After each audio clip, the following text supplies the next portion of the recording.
عليكم، مساء الخير ومساء الأجواء الجميلة على سماء الحرم. طبعا الشرايع والنورية المعاصم أمطار بإذن الله.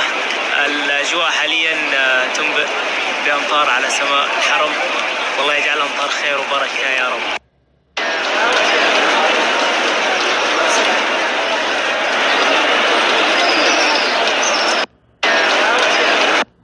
الحمد لله أمطار على سماء الحرم، الله يجعلها يا رب أمطار خير وبركة، ويديم علينا نعمة الأمن والأمان، ويحفظ ولاة أمرنا ويقويهم ويمدهم بالصحة والعافية. تخيل صايم وتدعي وأمطار من جوار الكعبة. الحمد لله، الحمد لله يا رب.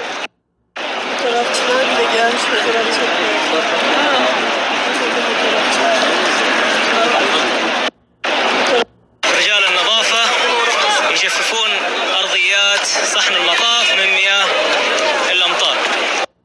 تجفيف أرضيات الحرم مع وجود المشايات المطاطية المانعة للانزلاق، الله يعطيهم الصحة والعافية ويقويهم.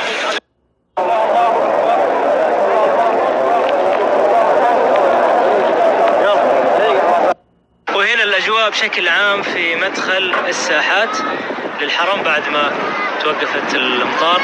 الحمد لله، شفتوها معنا في السنابات الماضية، ولا تنسونا من دعواتكم، والله يسعدنا ويسعدكم يا رب. أنا كنت في السودان أشوف الأمطار في التلفزيون وتهطل في مكة، وأقول له يا رب توعدني أني أكون معهم. الحمد لله ربنا استجاب. الحمد لله، الحمد لله.